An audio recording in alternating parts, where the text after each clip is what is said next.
ज्योति शर्मा जी, मेरठ से।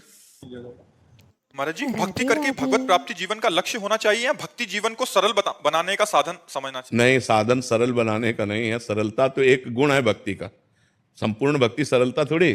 सरलता तो भक्ति का एक गुण है। ऐसे शास्त्रों गुण प्रकट करके भगवान को अधीन कर ले, उसे भक्ति कहते हैं। सुमिर पवन सुत पावन नामू, अपने बस कर राखे रामू। प्रेमाधीन भगवान भक्त के पीछे पीछे डोलते हैं, वो भक्ति की सामर्थ्य। केवल सरलता ये तो एक सद्गुण है। शांति, निर्भयता, क्या क्या सद्गुणों का भंडार है भक्ति। जो भगवान को अधीन कर ले उसे भक्ति कहते हैं। भगवान का नाम प्रेमाधीन है। भक्ताधीन मना पूज्यो। भगवान भक्त के अधीन है। भगवान भक्त की मन की बात पूर्ण करने वाले हैं। तो भक्ति तो बड़ी सामर्थ्यशाली वस्तु है बच्चा। उसमें केवल एक सरलता ही नहीं है, उसमें तो अपार सद्गुण है जो भगवान को लुभायमान करके भक्ति के पीछे पीछे, जहां जहां मेरा भक्त चरण रखे वहां वहां रखूं हाथ, पीछे पीछे मैं फिरूं, कभी न छाड़ूं साथ। अनुब्रजाम में हम नित्यम पुरे अत्यंगुरेणुमी। मैं भक्तों की चरण रज मेरे ऊपर पड़ जाए इसलिए मैं पीछे पीछे घूमता हूं, भगवान कहते हैं। लेकिन कौन भक्त? राधे राधे। निरपेक्षम मुनिम शांतम निर्वैरम समदर्शनम अनुब्रजाम में हम नित्यम पुरे अत्यंगुरेणुमी। जो निरपेक्ष हैं, किसी से कोई अपेक्षा नहीं रखते, जो किसी के आगे हाथ नहीं फैलाते।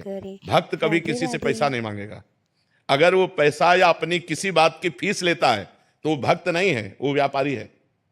हम भगवान की चर्चा कर रहे हैं, अगर इसकी फीस ले रहे हैं तो हम व्यापार कर रहे हैं, भक्ति नहीं कर रहे। भक्ति सबका, जैसे हमारे भगवान ऐसे आपके भगवान।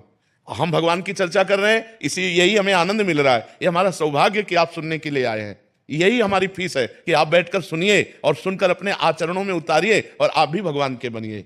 तो भगवान के चरणारविंद की जो आसक्ति, जो भक्ति है, वो कभी बिकती नहीं है। अगर जहां बेचा जाता है तो भक्ति नहीं होती। भक्ति का स्वरूप क्या? निरपेक्षम, कोई चाह नहीं।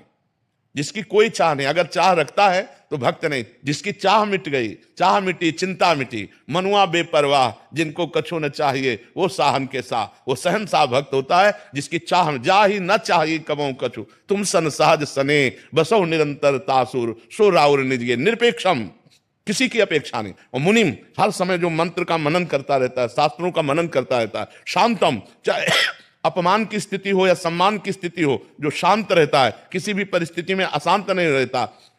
निर्वैरम, जो पूरे संसार में किसी एक से भी शत्रुता नहीं रखता। समदर्शनम, जो सब में भगवान का दर्शन करता है। ऐसे भक्त के पीछे पीछे भगवान डोलते हैं कि उसकी चरण रज पड़ जाए, मैं पावन हो जाऊं। तो भक्ति की महिमा जो भगवान को अधीन कर ले। सरलता तो उसका एक साधारण सद्गुण है जी। बबली जी, राधे राधे। महाराज जी, महाराज जी आपसे प्रार्थना कर रहे हैं कि प्रभु हम भी शरणागत हैं, स्वीकार करो तो जाने। अब हमें पतित से पावन सरकार करो तो जाने। ये जीवन नैया जर्जर है, छन छन विनाश का डर है। ऐसे भी एक पथिक को भव पार करो तो जाने। महाराज जी कृपा करें।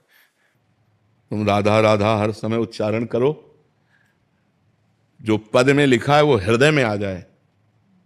बात समझना है। जिस समय हृदय में बात आ जाएगी तो हमारे आंखों से आंसू आएंगे और ये आएगा, प्रभु क्या मुझ नीच, मुझ पतित को जैसे आपने औरों को पावन किया है, क्या मुझे पावन करोगे? पर इसका भाव तभी माना जाएगा जब हर समय भगवान का सुमिरन होगा, हर समय भगवान का चिंतन होगा।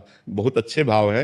ये तो पद है, किसी का रचना है, किसी की लिखी हुई है, पर हम इस पद को तभी मानेंगे जब हर समय हमारे अंदर दैन्यता हो और भगवान का मधुर मधुर स्मरण हो। तो पक्का देखो, हम विषयों की तरफ जाएंगे तो हमारी दुर्गति होगी। खुली बात समझ लो, भगवान ने खुला छूट दे दी।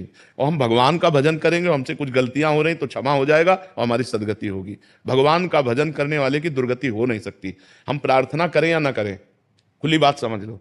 यदि हम गलत करेंगे और प्रार्थना करेंगे तो भगवान नहीं सुनेंगे। अगर हम सही चलेंगे तो प्रार्थना नहीं करेंगे तो भी भगवान हमारी जिम्मेवारी ले लेंगे। हमारी बात समझ लो। हम बहुत प्रार्थना भगवान से करें और मनमानी आचरण करें, कभी भगवान नहीं सुनेंगे हमारी प्रार्थना। हम बिल्कुल भगवान से प्रार्थना न करें और सही आचरण से चलें तो भगवान हमें प्यार देंगे, दुलार देंगे, अपने आप देंगे। हमारी बात समझ लो। अगर हम भगवान की आज्ञा का पालन नहीं करेंगे और हम खूब प्रार्थना करते रहें, वो कपटपूर्ण प्रार्थना होगी। असली प्रार्थना यह है कि जो हमारे शास्त्र कह रहे हैं, भगवान कह रहे हैं, हम गलत नहीं करेंगे। हम अपने शरीर से अपवित्र आचरण नहीं करेंगे, पाप आचरण नहीं करेंगे, किसी को दुख नहीं देंगे, किसी से छल कपट नहीं करेंगे। प्रार्थना करो ना करो, अपने आप भगवान की कृपा आपको प्राप्त होगी। और आप गलत करें, मनमानी आचरण करें और खूब भगवान के सामने प्रार्थना करें तो इसे कहते हैं दम, दिखावा। इसे कहते हैं पाखंड, पाप का खंड, कि करता पाप है और भगवान क्या चोर डाकू लोग भी तो देवी के मंदिर में जाके घंटा चढ़ाते हैं, दूसरों का गला काटते हैं, दूसरों की जेब काटते हैं और उसे फिर देवी के चढ़ाते हैं। तो क्या देवी इससे प्रसन्न हो जाएंगी? अब बताओ, गलत आचरण करके आप गलत पैसा लेकर के आप भगवान को भोग लगाओ, भगवान भूखे बैठे हैं। बिल्कुल एक टुकड़ा का भोग मत लगाओ, लेकिन बुरे आचरण मत करो, भगवान प्रसन्न हो जाएंगे। गलत आचरण मत करो, भगवान प्रसन्न हो जाए। अब बेईमानी से करके लाखों करोड़ों कमाओ और उसमें आके भगवान को तुम भोग लगाओ, तो भगवान नहीं पाएंगे भोग। भगवान भूखे नहीं मरते, वो जगत को दान करने वाले हैं, विश्व का भरण पोषण करने वाले हैं। वो केवल तुम्हारे भाव देखते हैं। तो भाव तो पहले गलत करे आए हो, तुम बेईमानी के द्वारा रुपया कमा के लाए हो और उससे भगवान को भोग कभी नहीं चाहते।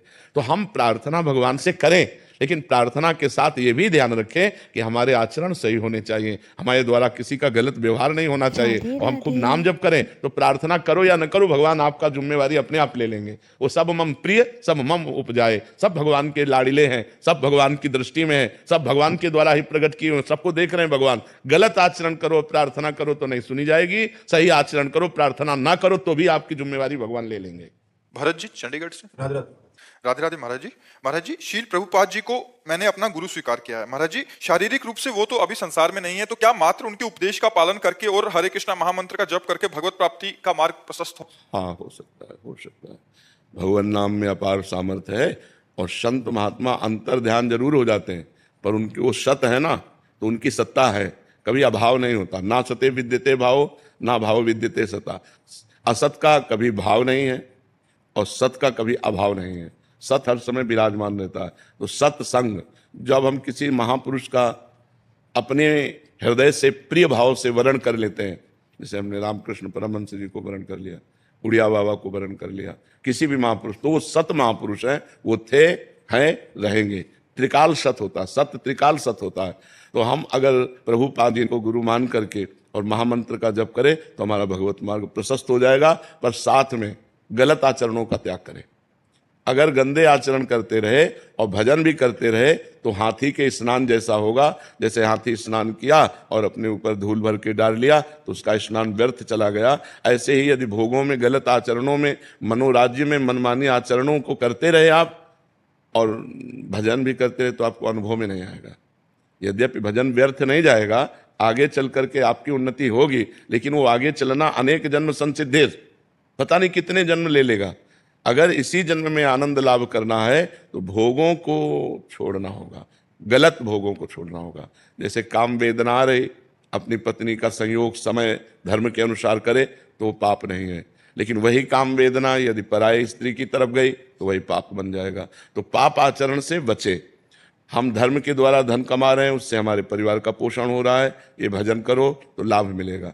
और अधर्म से धन कमा रहे हैं, परिवार का पोषण कर रहे हैं, दान पुण्य भी कर रहे हैं और सोचते हैं कि हमारी सदगति हो जाएगी, तो कभी नहीं, कभी नहीं। इन बातों पर ध्यान रखें। केवल नाम जप ही नहीं, साथ में उसके परहेज भी चाहिए। सदगुरु वैद्य वचन विश्वासा, संयम यह न विषय कयासा। यदि गंदे आचरण बंद नहीं हुए तो वो पाखंड है, वो दंभ है, वो नाटक है भजन का, वो भजन नहीं हो रहा है। बात समझ पा रहे हो? हाँ।